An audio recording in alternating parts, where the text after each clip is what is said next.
네, 안녕하세요. 2022년 2학기 중간고사 숭실고 문제 해설 강의 지금부터 시작하도록 하겠습니다. 저는 퍼실 수학학원에서 전임 강사를 맡고 있는 이주영이고요. 일단은 이 영상을 보고 있는 친구들이라면은 크게 세 종류가 될 것 같아요. 먼저 이제 막 시험을 마무리한 숭실고 친구들도 있을 거고, 아니면 두 번째, 아직 시험을 치르지 않은 이제 다른 학교 학생들, 그러니까 이 숭실고 기출문제 좀 풀어보고 좀 실전 연습하는 그런 친구들도 있을 것 같고, 아니면 이제 먼 훗날에 2022년 이후에 이제 뭐 1학년이 되는 그런 학생들이 나중에 이 영상을 지금 보고 있을 수도 있겠죠. 해서 이 세 부류의 학생들에게 모두 도움이 되도록 해설 강의 준비해 봤고요. 그래요. 본격적인 해설에 들어가기 앞서 이번 시험이 어땠느냐, 난이도는 어땠고 출제 경향이 어땠느냐가 좀 궁금하겠지. 일단 난이도 먼저 얘기해 볼까요? 난이도 같은 경우에는 상대적으로 좀 평이했다, 이렇게 말씀드릴 수 있을 것 같아요. 좀 자세히 말씀드리면, 일단 상위권 학생들, 그러니까 1, 2등급을 노리는 상위권 학생들의 기준 하에서는, 자, 그 학생들은 이미 시중에 있는 모든 뭐 대표 유형, 뭐 교과서에 있는 모든 유형은 이미 다 연습이 되어 있을 거고, 그러면은 좀 낯선 문제, 흔히 얘기하는 킬러 문제, 그런 모의고사 문제들을 많이 연습하고 있을 텐데, 그런 학생들에게는 문제가 좀 쉽지 않았을까 싶어요. 그러니까 낯선 문제, 평소에 좀 접하기 힘들었던 문제를 꼽자면 뭐 서술형 3번 문제 이거 하나 제외하고는 평소에 많이 접할 만한 문제여서 그런 이제 최상위권을 노리는 학생들에게는 상대적으로 쉬웠다, 이렇게 볼 수 있겠고, 그 다음에 이제 3, 4등급을 노리는 중위권, 중상위권 학생들에게는요 조금 어려울 수도 있었을 것 같아. 그러니까 시간이 조금 부족하지 않았을까 싶어요. 무슨 얘기냐, 너무 본인이 혹시 익숙한 문제만 연습을 했다, 교과서나 뭐 시중교재 대표 유형들 유지로만 좀 공부를 했던 친구들이라면 조금 낯설게 표현되거나 조금 문제가 조잡하거나 표현이 많거나 이런 문제들, 대표적으로 이제 객관식 12번부터 해서 15번까지 문제들, 그리고 서답형에서는 뭐 서답형 3번 문제나 뭐 4번 문제 같은 게 좀 낯설게 느껴져서 여기에 발목이 잡혀서 시간 조절이 좀 힘들지 않았을까 생각이 들고요. 근데 이제 그보다 밑에 선생님 저는 뭐 12번, 13번까지 갈 필요도 없고요, 객관식 1번부터 11번까지도 너무 어려웠어요 라는 친구들은 미안하지만 이런 출제 뭐 경향을 따지고 뭐 이제 해설 강의를 보고 아직 그 단계는 아닌 것 같아. 무슨 얘기냐, 단원별로 개념이 잘 정리가 되어 있는지, 대표 유형들을 본인이 잘 풀어낼 수 있는지, 개념을 잘 활용해서 문제 적용할 수 있는지, 그런 거를 먼저 연습을 하고 그 다음 단계로 넘어가는 게 맞다고 생각이 들어요. 알겠죠? 자, 좋습니다. 선생님이 준비한 문제는 총 3문제예요. 13번, 15번, 그리고 서답형 3번 문제가 되겠습니다. 자, 그럼 지금부터 문제풀이 바로 시작해 보도록 하죠. 네, 그러면 13번 문제 풀이부터 시작해 보도록 하겠습니다. 자, 13번 문제는 일단 이렇게 얘기할게. 13번 유형을요, 나는 이렇게 얘기해요. 합성함수 형태의 방정식 문제다, 이렇게 이야기하겠습니다. 되게 많이 출제되는 문제고요. 역시 이번 숭실고 시험에도 출제가 된 걸로 보여요. 자, 같이 문제 볼게요. fx는 이렇게 주어졌대요. 자, 그러면 너희가 반드시 먼저 세팅해야 되는 거는 총 두 가지. 이 그래프 이렇게 그릴 줄 알아야 되겠고, 그리고 식까지 정리를 해 주셔야 되겠어요. 왜 그러냐면 이런 합성함수 형태 방정식은 크게 두 가지를 물어본단 말이야. 방정식에서 실근의 개수를 물어보거나, 아니면 정확히 실근이 누구냐, 뭐 실근 합이 몇이냐, 이제 이런 질문을 한단 말이에요. 이 질문에 답하기 위해서는 이렇게 두 가지 세팅을 해놓고 풀이를 시작하도록 합시다. 자, 바로 문제 보죠. 자, 기억부터 보겠습니다. fx는 마이너스 x 플러스 4라는 방정식의 실근이 두 개다. 여기서 체크해야 될 부분은 바로 이 실근의 개수라는 거야. 실근의 개수를 물어봤어요. 정확히 누군지는 궁금하지 않아요. 그냥 딱 개수만 물어본다는 거야. 오케이? 그럼 얘들아, 우리 수상에서 기본적으로 많이 했던 게 뭐였어요? 방정식을 그래프의 교점으로 풀어낼 수 있는 거 아니야? 즉 얘를 이렇게 식에다 대입해서 풀 수도 있겠습니다. 하지만 지금 개수만 궁금하니까 그래프의 교점으로 더 효율적으로 해결할 수 있을 것 같아. 무슨 얘기야? y는 fx와 y는 마이너스 x 플러스 4라는 직선과의 교점의 개수로 푸는 것이 훨씬 더 효율적일 것 같아요. 그럼 바로 해볼까요? y는 마이너스 x 플러스 어떻게 되죠?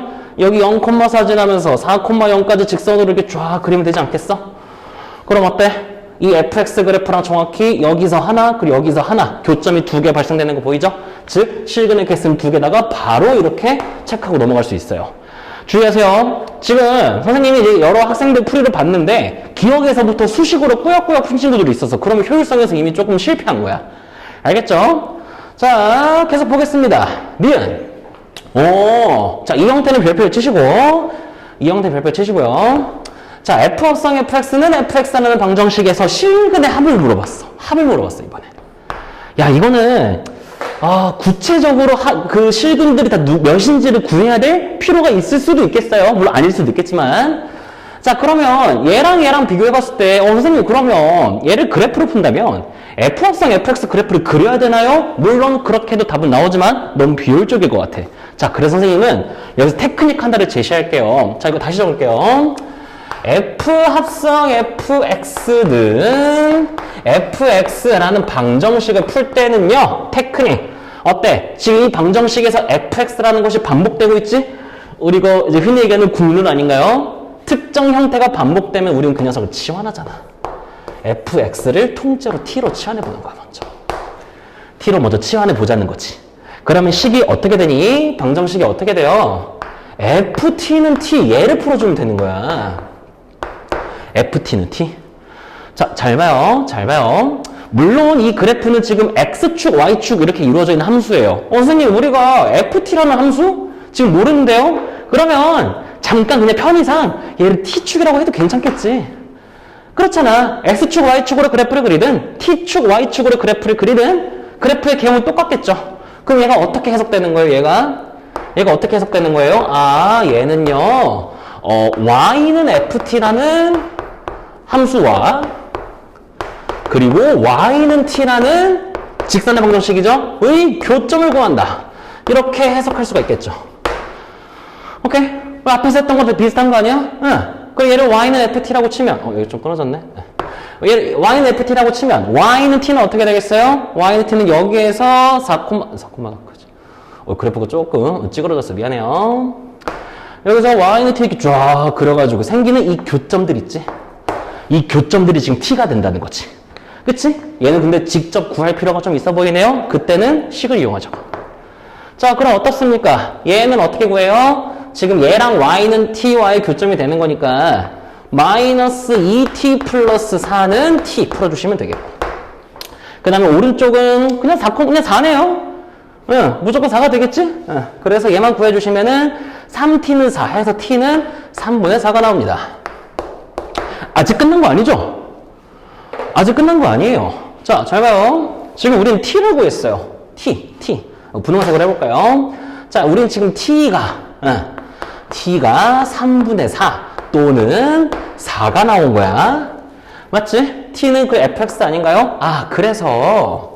그래서 다음 단계는 이 방정식은요, 이 t, 그러니까 fx가 3분의 4이거나 4면은 이 등식이 만족한다는 거야. 그 우리가 찾을 건 뭐예요, 이제? 그 다음 단계. fx는 3분의 4 또는 fx는 4. 바로 이 방정식의 실근이 바로 이 방정식의 근이다. 이렇게 이해할 수가 있겠죠. 이거 어떻게 구한다고? 또 그래프로 접근해 보자고요. 자, 그러면 얘 또 지울게요. 좀 헷갈리겠다. 이렇게 지우시고, 그럼 어떻게 하면 되겠어? y는 3분의 4라는 직선과 y는 4라는 직선을 그어주시면 되겠어요. 끝까지 봐요. 그러니까 y는 4 이거지. 그 다음 y는 3분의 4 대충 이쯤 있을 것 같아요. 이쯤 이렇게 그어주시면 교점이 정확히 어디 나옵니까? 이렇게 하나, 둘, 셋, 4개가 나오죠? 이 4개가 바로 뭐예요? 이 방정식의 총 4개의 실근이 되는 거고, 이 4개의 실근의 합을 구하라는 문제가 되겠습니다. 근데 좀 아쉬운 거는 이렇게까지 잘 해놓고 이걸 이제 하나하나 구해서 더한 친구들이 제법 있던 것 같아. 물론 답은 나오겠지. 하지만 비효율적이에요. 잘 봐요. 수상에서부터 그래프 중에서 대칭성 있는 그래프는 효율성을 극대화시킬 수가 있어요. 무슨 얘기냐? 일단 여기는 0이고 여기는 4라는 거 알 수 있죠? 그렇죠? 그래서 뭐 0, 그 다음에 4는 공짜로 구했다 쳐요. 근데 여기랑 여기 구할 때 있잖아. 자, 여기를 자, 초록색으로 해볼게요. 자, 여기를 알파라고 치고 여기를 베타라고 쳐봐. 보여요? 얘는 정확히 2를 기준으로 좌우 대칭 아니에요? 그 말은 뭐니? 알파와 베타의 중점이 2라고 할 수 있는 거 맞지? 그럼 뭐야? 이 알파랑 베타가 몇인지 몰라. 하지만 나머지 두 알파, 베타. 알파와 베타가 이렇게 있다 쳤을 때 이 둘의 합이 4라는 것을 알 수 있죠. 오케이? 그래서 다 더해 주시면은 이 방정식의 실근의 합은 8이 된다. 얘는 맞습니다. 이렇게 동그라미하고 넘어갑시다. 효율성을 계속 얘기하고 있습니다. 그래프를 적극 활용하시라고. 그러면 자, 디귿이 되게 복잡해 보이지만 사실 지금까지 하고 있는 결과 크게 다르지 않다라는 사실을 알 수가 있을 것 같아요. 자, 바로 볼게요. 자, 디귿 보시면은 이번에 새쌍으로 되어 있어요. 그러면 너네들 합성함수 방정식 풀 때, 그러니까 좀 쉬운 문제 예시로 들자면 이런 거 기억나니? 만약에 fx가 뭐 2x 플러스 1인데 예를 들어서 fx가 2x 플러스 1이라고 쳤을 때 f합성 f합수 fx는 2 이거 구할 때 여기서 이 x 구할 때 어떻게 하니? 겉에서 안쪽으로 들어가듯이 푸는 거 맞죠? 그치? 무슨 얘기예요? f에다가 뭘 대입해야 2가 나오지? 부터 시작하는 거잖아. 겉에서부터 안쪽으로 들어가는 거잖아. 그 풀이로 시작해 주셔야죠. 자, 바로 보겠습니다. 여기 풀이 다시 적어볼게요. 그러니까 일단 방금 니은처럼 뭐 치환하는 건 아닌 것 같아. 반복되는 건 없으니까, 맞지? 자, 근데 겉에서 안쪽으로 들어가듯이 풀자고요. 그러니까 얘를 뭐 세모로 볼까? 이렇게 세모. 얘를 구해보자고. 무슨 뜻이야? f에다가 뭘 대입하면 2가 나옵니까? 이렇게 시작해봅시다. 그러면 이것도 그래프로 풀 수 있지 않나? 걸어볼까요? 이렇게 해서 여기다 지울게요. 좀 헷갈리겠네. 이거 다시 그릴게요. 좀 지저분하네요. 잠깐만요. 바로 그려줄게요. 자, 이렇게 하고 뭐 이렇게 생겼었죠? 자, 이 상태에서 이 세모를 구하는 거 어떻게 한다고? y는 2 그어주셔가지고 교점 구하시면 되겠지? 그럼 그게 이 두 개가 바로 t가 되는 거 맞죠? 그렇죠? 이거 뭐 식으로 풀어도 되고요. 아니면 닮음으로 풀어도 괜찮겠어. 여기랑 여기 구하실 때 뭐 닮음비 이용해 주시면은 여기가 1이고 여기가 3이라는 거 어렵지 않게 구할 수 있을 겁니다. 해서 이 세모가 1이랑 3일 때 얘가 2가 되는구나. 그럼 그 다음 단계 한꺼풀 벗겨낸 거지? 즉 뭐예요? f 합성 fx는 이제 1 또는 3을 구해주시면 되는 거야. 오케이? 그럼 이번에도 어떻게 한다? 겉에서 안으로 들어가라. 겉에서 안으로 들어가라고. 이번에는 뭐 네모로 쳐볼까요? 네모. 노란색 네모. f에다가 뭘 대입해야 1이랑 3이 나오지? 노란색으로 그어볼까요? 그니까 y는 1. y는 1이면은 대충 이쯤 있을 거고, 그 다음에 y는 3. 이렇게 그을 수 있을 거고. 그럼 당장 보이는 교점 이거 4개 있죠? 이 4개가 다 네모가 되면 되겠네요. 오케이? 이거는 뭐 수식으로 풀어도 괜찮습니다. 그러니까 지금 여기에서 그러니까 마이너스 2x 플러스 4는 1 또는 3. 그리고 이거 2x 마이너스 4는 1 또는 3 이런 식으로 해서 이거 4개 다 구해주시면 되겠네요. 오케이? 그렇게 구해주시면 이것도 뭐 닮음으로 이용할 수가 있겠는데 얘가 지금 y는 1이지? 그치? 그러면은 이 도형과 이 도형 1대4 닮음인 거잖아요? 그쵸? 그러면은 여기를 4등분 했다고 생각하면 몇일까? 1이니까는 2분의 3이 되겠네요. 그치? 얘는 2분의 3이 될 수도 있고, 혹은, 여기도 계산할 수 있죠? 여기도 닮음비 이용해 주시면은 구할 수 있겠네요. 그럼 얘는, 2분의 1인가요? 2분의 1일 수도 있고. 같은 원리로 해주면은 이제 여기 교점도 다 구할 수 있겠지? 그치? 그러면은, 2에다가 2분의 1 더해서 2분의 5가 될 수도 있고. 마지막으로 2분의 7까지 이렇게 되겠어. 오케이? 거의 다 벗겨졌어. 이제 어떻게 하면 되겠어요? fx는 2분의 3 또는 2분의 1 또는 순서 바뀌었네요. 뭐 상관없습니다. 2분의 5 또는 2분의 7 이 실근이 이 등식을 만족하는 실근이 바로 거슬러 올라가서 이 방정식의 실근이 되겠다. 이렇게 얘기할 수가 있겠습니다. 오케이? 이거 어떻게 하면 되겠어? 이거 다 가로로 선 그어서 교점 구해주시면 되겠지? 그래서 실근에 그냥 개수만 물어봤으니까는 교점의 개수 다 구해주시면 되겠습니다.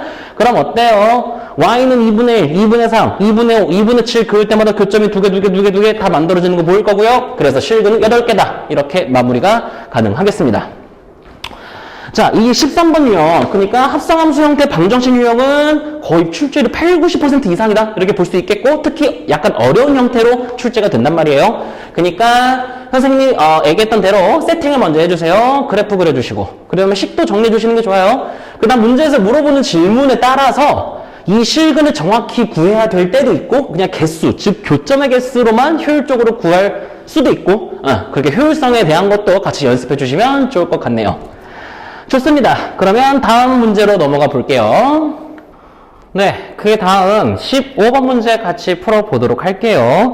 참고로 이제 13번 풀었고 15번 풀 거고 그 다음에 서술형 3번 문제를 풀 건데요.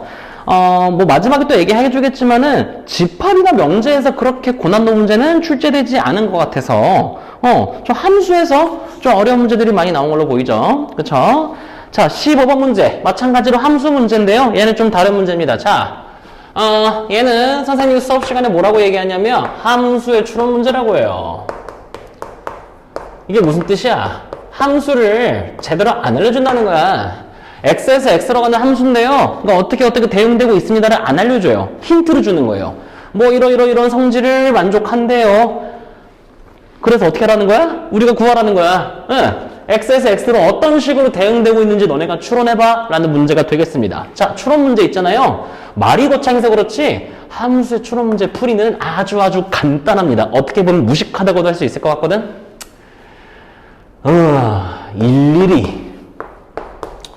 일일이 실험을 해보셔야 돼요. 이거는 정말 타고난 수학 천재가 아니고서는 어쩔 수가 없어. 나도 그래. 선생님도 이 문제를 보자마자 x에서 x로 이렇게 저렇게 대응되겠네. 몰라요. 알 수가 없습니다. 즉 하나씩 실험을 해봐야 돼. F1을 이렇게 해볼까? F1을 이렇게 해볼까? 근데 이렇게 하면은 나 조건, 다 조건이 만족하지 않네? 이건 아닌 것 같다. 이렇게 쳐내가면서 이렇게 쳐내가면서 결국에 추려나가는 거지. 수사망을 좁혀나가는 거지. 그래서 이렇게 대응을 시키면 4개 조건 다 만족하는구나. 찾았다. 이렇게 문제를 마무리하는 겁니다. 꼭 기억하세요. 멋있는 풀이 방법은 존재하지 않습니다. 알겠죠? 일일이 테스트를 해봐야 된다는 점. 자, 그래서 세팅을 해주셔야 되지 않겠어? x에서 x로 가는 함수라며? 그러면 다 적으세요. 6, 7에서 f를 타고 x로 갑니다. 어떻게 대응될까? 이거를 지금부터 같이 확인해 보자고요. 실험을 해보시자고요. 다만 어떤 식으로 실험을 해야 되느냐, 어떻게 해야 좀 효율적으로 실험을 할 수 있느냐는 좀 생각을 해봐야 되겠지. 자, 바로 볼게요. 일단은 가조건 보시면 f의 치역의 원소 개수가 5개래요. 그럼 무슨 뜻이에요? 공역이 7개인데 이 중에서 5개만 쓰인다. 반대로 얘기하면은 쓰이지 않는 원소가 2개 있다. 이렇게 판단할 수 있겠네요. 여기까지 오케이. 자, 그러면 나조건. 어쨌든 F1부터 F7까지 합이 28이다 정도가 되겠고, 그 다음에 치역의 최대값 빼기 최소값, 최대값이랑 최소값의 차가 4라고 주어져 있고요. 제일 큰 거랑 제일 작은 거 뺀 게 4래. 그 다음에 그 정의역에 있는 원소를 아무거나 3개 딱 집었을 때 그 3개 함수값이 다 같대요. 무슨 뜻이에요? 이거 7개 중에서 누군지 모르는데 3개를 따다닥 골라서 다시 미안해 말이 좀 꼬였네요. 7개 중에서 3개 원소는 함수값이 다 하나로 몰린다. 다 똑같다. 이렇게 얘기할 수 있겠어요. 그리고 마지막 질문은 뭡니까? 치역의 원소 중에서 최소값과 최대값의 합을 물어봤습니다. 자, 일일이 실험할 거라고 그랬고, 그러면 어떻게 스타트를 해야 좀 효율적으로 풀 수 있을지에 대해서 얘기할 건데, 시작하기 앞서 이 문제는 조금 특이한 문제야. 무슨 얘기냐면 보통 함수 추론은 어때요? F1이 몇일까? F1이 1일까? 2일까? 3일까? 이렇게 시작하거든? 근데 이 문제는 조건을 아무리 다 읽어봐도 있잖아. F1이 몇이고 F2가 몇이고, 즉 이 정역의 원소 하나하나가 어디로 대응되는지에 대한 질문은 나오지 않아요. 이거 이해돼요? 다시, 지금 이 문제는요, 철저하게 그래서 치역의 원소는 누구누구야? 라는 거에만 지금 집중한 질문이 된다는 거야. 오케이? 마지막 질문도 그렇지 않아? 뭐 F1 더하기 F2를 구하시오 이런 게 아니에요. 그래서 치역의 원소 중에서 제일 큰 거랑 제일 작은 거의 합을 구하라는 거야. 오케이? 우리는 추론을 하긴 할 건데 뭐 디테일하게 뭐 누가 누구에게 대응되고는 별로 관심이 없고 1, 2, 3, 4, 5, 6, 7 중에서 치역 그 5개가 누구냐라는 거에만 좀 집중할 겁니다. 그리고 그 5개 중에서 이렇게 몰리는 거, 이렇게 함수값이 같은 거 얘는 또 누구냐라는 거에 좀 더 치중해서 테스트 해보면 되겠네요. 오케이? 자, 그리고 하나 더. 어떻게 시작을 해야 될까? 뭐부터 잡고 시작을 해야 될까? 그러니까 만약에 라 조건부터 시작을 해버린다 쳐요. 그러면 뭐 1한테 3개 몰린다고 쳐볼까? 아니면 2한테 3개가 몰린다고? 3한테 3개가 몰린다고? 이렇게 해도 답은 나옵니다. 아니면 7개 더해서 28이라고? 어떻게 7개를 더해야 28이 나올까? 이렇게 접근을 시작해도 답은 나와요. 자, 무슨 말 하고 싶은 거냐? 어떻게 스타트를 끊느냐에 따라서 효율성이 달라진다. 계속 강조하고 있고요. 오케이? 자, 선생님은 단연 이 다조건부터 시작하는 게 월등히 좋아 보여요. 그 이유가 뭐냐? 깔끔하게 시작이 가능하거든? 무슨 얘기냐면, 자, 치역에서 원소의 가장 큰 거랑 가장 작은 거의 차가 지금 4라고 하지 않아요? 이거 경우 몇 가지 안 나오지 않니? 큰 거에서 작은 거 뺀 게 4래. 그러면, 자, 최대값이랑 따져볼까요? 최소값이랑. 최대값이 7이면서 최소값이 3일 수도 있고, 아니면은 최대값이 6이면서 최소값이 2일 수도 있고, 마지막으로 최대값이 5이면서 최소값이 1일 수도 있고, 이렇게 세 가지 경우로 시작할 수 있어요. 오케이. 그래서 어떻게 할 거냐? 최대값이 7이고 최소값이 3이라 가정해보고 나머지 조건이 다 만족이 되는지 테스트해보고 안 되면 두 번째 해보고 이런 식으로 수사망을 좁혀나가는 방향이 가장 좋아 보입니다. 오케이? 자, 바로 시작해보죠. 첫 번째 테스트해보는 거야. 최대값이 7이고 최소값이 3이라 쳐보자. 자, 그럼 암묵적으로 얘들아, 그러니까 뭐 아무렇게 대응해볼게요. 뭐 이렇게 가고 뭐 그러니까 순서대로 해보자. 크기 순으로 이렇게 대응을 시킨다고 쳐봐요. 그럼 뭐 이렇게 한다고 쳐봐요. 그럼 암묵적으로 어때? 1이랑 2는 치역의 원소가 아닌가 봐. 즉 3, 4, 5, 6, 7 5개만으로 해서 이 조건이 만족되는지 확인해 보도록 합시다. 치역의 원소 개수 5개라 그랬으니까. 자, 그러면 나 조건을 바로 써볼까요? F2 플러스 F3 플러스 F4, 좀 밑에다 적을게요. 미안합니다. 좀 밑에다 적을게요. 자, F2 플러스 F3 플러스 F4, F5, F6까지 합이 몇이라는 거니?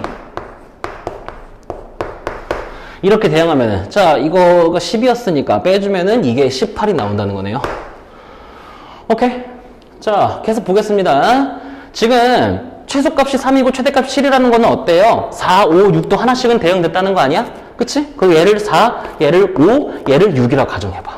그리고 마지막! 이거 뭐라 그랬어? 정의역에 세 개의 원소가 함수값이 같다 그랬지?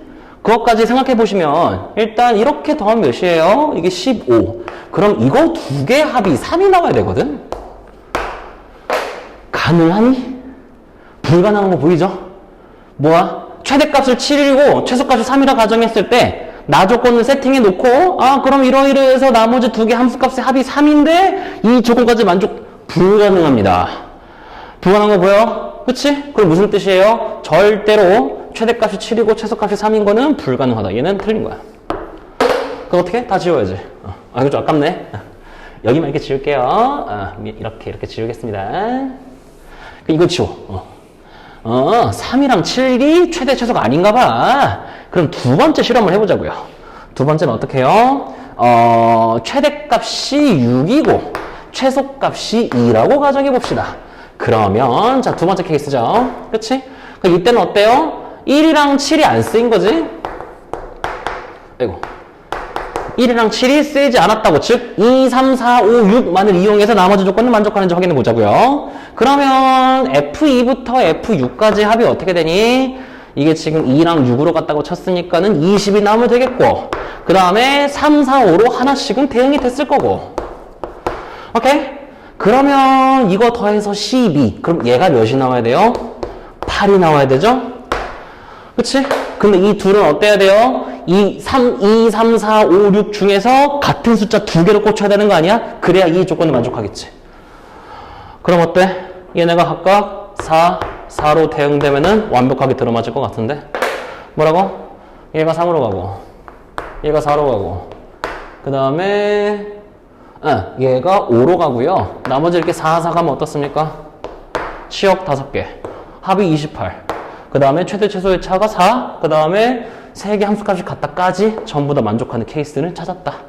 중요한 건 뭐다? 중요한 거는, 이 함수의 치역은 2부터 6까지다 라는 사실을 바로 알 수가 있죠. 그래서 최대 최소의 합은 8이 되겠습니다. 자, 마지막으로 얘기합니다. 함수의 출은 멋있는 풀이 없습니다. 직접 세팅해 놓으시고 하나하나 실험을 해보시는 거다. 단, 실험하는 데 있어서 어떻게 해야 좀 효율적으로 시작할 수 있을까라는 고민이 되게 중요하겠다. 많이 연습해 보셔야 돼요. 알겠죠? 좋습니다. 그럼 마지막으로 서술형 3번 문제 같이 보도록 하겠습니다. 네, 서술형 3번 문제 풀이 시작하겠습니다. 아까 시작했을 때 얘기했듯이 이번 시험에서 가장 괜찮은 문제, 가장 좀 신기한 문제는 서술형 3번이었던 걸로 보여요. 같이 볼까요? 자, 되게 특이한 표현이야.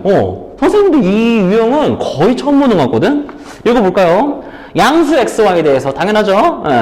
이 부등식이 항상 성립하기 위한, 무조건 성립하기 위한 k의 최소값을 구하시오. 이렇게 나와 있어요. 오케이? 예를 들어서 있잖아. 여기 k에다가 엄청 큰 숫자를 넣잖아요? 뭐 예를 들어서 뭐 5,000? 이런 숫자를 대입하잖아? 그럼 여기 xy에다 양수를 어떻게 집어넣든 간에 항상 성립합니다. 오케이? 그러니까 k에다가 엄청 큰 숫자를 막 넣어버리면은 이 부등식이 무조건 성립하는데, 그럼 그 무조건 성립하는 k 값들 중에서 제일 작은 게 누구냐가 이 문제 물음이 되겠어요. 이해했니? 자, 잘 봐요.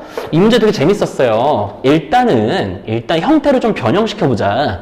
그러니까 일단 루트가 있기 때문에 양쪽을 제곱하고 시작해도 괜찮고요. 근데 선생님은 어쨌든 k의 최소값을 구하라고 했으니까 좀 분리를 시키고 싶어서 양쪽에 루트 x 플러스 y를 나눠주겠습니다. 즉, 자, k는 크거나 같다. 루트 x 플러스 y 분의 루트 x 플러스 루트 y 라는 부등식으로 만들어도 괜찮겠죠. 그치? 그럼 여기서 다시 얘기해보자. 이 부등식을요, 항상 성립하기 위해서, 이 부등식이 항상 성립하기 위한 k의 최소값을 구해라. 이렇게 봐도 괜찮은 거 맞지? 자, 근데 봐봐. 예를 들어서, 이 녀석이 우변 있지? 이 우변에 한번 적어볼게요. 예를 들어서 이 녀석의 최대값이 만약에 2였다고 쳐. 2였다고 쳐보자. 예를 들어서. 그러면 얘 최대가 2라면 여기 x, y에다가 뭘 때려 박든 간에 이 분수는 최대 2까지가 가능하다는 거예요. 그치? 그렇다면 k의 최소가, 이 부등식이 성립하기 위한 k의 최소가 2라는 거 보여요? 오케이? 그렇잖아. k가 얘보다 무조건 크거나 같습니다가 성립하기 위해서는 k에 뭐 엄청 큰 숫자 막 대입해도 됩니다. 근데 그 중에서 넣을 수 있는 가장 작은 애가 누구냐? 라는 것은 결국에 이 녀석의 최대값이 몇이냐라는 질문과 똑같다는 거지. 오케이? 응. 그래서, 좋아. 이제 좀 갈피가 잡히는 것 같아. 잘 봐요. 이걸 만족하는 k의 최소값을 구하라. 라는 것은 결국 무슨 질문과 똑같은 거야? 저 분수 있죠? 루트 x 플러스 y 분의 루트 x 플러스 루트 y의 최대값을 구하여라 라는 문제랑 똑같이 봐도 문제가 없을 겁니다. 오케이? 이 최대값이 몇입니까? 이렇게 해결을 해보자고요. 알겠지? 그럼 지금부터는 k 언급 안 할게요. 알겠니? 이 녀석의 최대값을 구하는 데만 집중을 해보도록 합시다. 다시 적을게. 자, 그럼 시작합니다. 이 녀석의 최대값을 구할 건데, 이건 나랑 연습 많이 했지? 부등식을 막 증명한다. 뭐 이런 거 하기 위해서 루트 혹은 절대값이 씌워져 있을 때는 좀 불편하다. 양쪽을 제곱해 주는 거예요. 오케이? 그러니까 자, 이 녀석의 제곱의 최대값을 구해볼게요. 그럼 이 녀석을 제곱해주면 x 플러스 y 분의 분자 제곱하면 어떻게 됩니까? x 플러스 y 플러스 2 루트 xy가 되겠네요. 이렇게. 이렇게 되겠네요. 그치? 그럼 이거 정리해주면은 이렇게 약분해서 1. 뒤에는 어떻게 되니? x 플러스 y 분의 2 루트 xy 이렇게 되겠습니다. 맞아요? 그래서 우리는 이 녀석의 최대를 구해주면 되겠네. 이 녀석의 최대. 이거의 최대 구하면 다 문제 끝나는 거죠? 그쵸? 그럼 봐봐요. 이거 잘 봐. 이 분모랑 분자 잘 봐요. 분모랑 분자 잘 보시면 이거 산술기하 평균 관계 아니에요? 그러니까 무슨 얘기냐면 말이 어려웠나? x랑 y가 다 양수니까 산술기하 평균 쓸 수 있지? 이 자리에서 바로 x, y 산술기하 평균 써보시면 어떻게 됩니까? x 더하기 y는요 항상 크거나 같아요. 2 루트 x 이렇게 얘기할 수 있는 거 아니야? 그치? 자, 이게 무슨 뜻이야? 이 산술기하 평균의 뜻은 뭐니? 이 x랑 y 자리에다가 양수를 막 때려 박으면요 어지간하면 왼쪽이 더 큽니다. 같을 수도 있고요 라는 뜻이 되는 거 맞지? 그러니까 이 분수는 기본적으로 분모가 분자보다 어지간하면 크다는 거야. 오케이? 근데 우리는 이 분수의 최대값을 구하고 싶어. 그럼 당연히 분자랑 분모가 상대적으로 크기가 어때야 돼요? 분모가 작으면서 분자가 클 때가 상대적으로 그 분수가 가능한 커지겠지? 이거 이해되니? 분모가 엄청 크고 분자가 작아버리면 그 숫자는 또 작아져 버리잖아요. 그 분수의 크기는. 우리가 원하는 거는 이 분수의 최대값이니까 그러려면은 분모가 가능한 작으면서 분자가 클 때가 언제일까? 이렇게 접근해 보자는 거지. 오케이? 근데 이 등호가 의미하는 게 뭡니까? 그러니까 x 플러스 y는 보통 2 루트 x y보다 크지만 같을 수도 있어요. 이 같은 건 언제예요? 이 같은 거 굉장히 중요하죠? 이 등호는 언제 성립합니까? x랑 y가 같을 때 성립한다는 거 아주 중요한 성질이죠? 성립. 오케이? 그러니까 뭐야? x랑 y가 같을 때 분모랑 분자가 같다. 그때가 바로 이 분수가 최대값이 되겠다. 이렇게 얘기할 수 있습니다. 오케이? x랑 y에 같은 숫자를 대입했을 때 그때가 바로 이 분수의 최대값이 된다고요. 그러면 거의 끝났습니다. 마무리해 볼까요? 자, 1 플러스. 그러니까 x랑 y에 같은 숫자를 대입하면은 미안해요. 다시. x와 같은 숫자 대입하면 얘랑 같다는 겁니다. 그 얘랑 같다 하면 이게 착착 약분해가지고 어때요? 1 더하기 1에서 2가 나올 겁니다. 오케이? 그래서 뭐예요? 지금 이 녀석의 최대값이 이거의 최대는 2예요. 오케이? 근데 주의하세요. 지금 이거의 최대값을 구하는 게 답이거든? 근데 이거의 제곱의 최대값이 2인 거지? 그치? 그러니까 이 녀석의 최대값은 어떻게 되겠어요?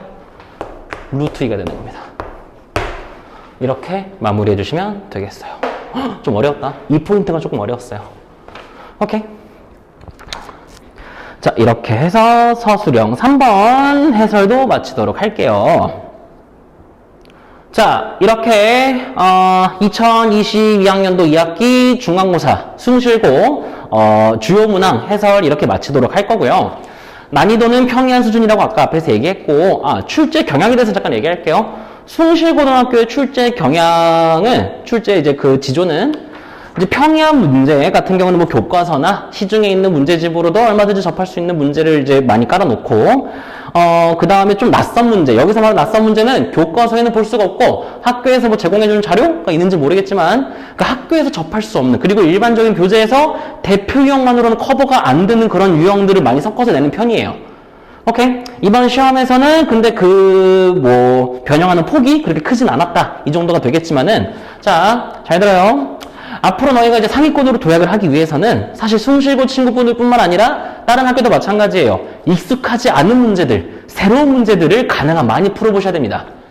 알겠니? 진정한 상위권이 되기 위해서는 시험에 나올 문제를 미리미리 다 풀어봐서 외워서 풀겠다라는 생각으로는 접근할 수가 없습니다. 내가 어떤 문제를 보든 처음 접하는 문제를 시험 때 맞닥뜨리더라도 난 충분히 풀어낼 수 있다가 될 정도로 사고력을 많이 넓혀야 되고요. 그런 의미에서 가능한 많은 문제를 풀어주셔야 되겠다. 이렇게 말씀드릴 수가 있겠네요. 좋습니다. 다들 공부 열심히 하시고 모두 응원하도록 할게요. 좋습니다. 지금까지 시청해주셔서 감사합니다. 여기서 마칠게요.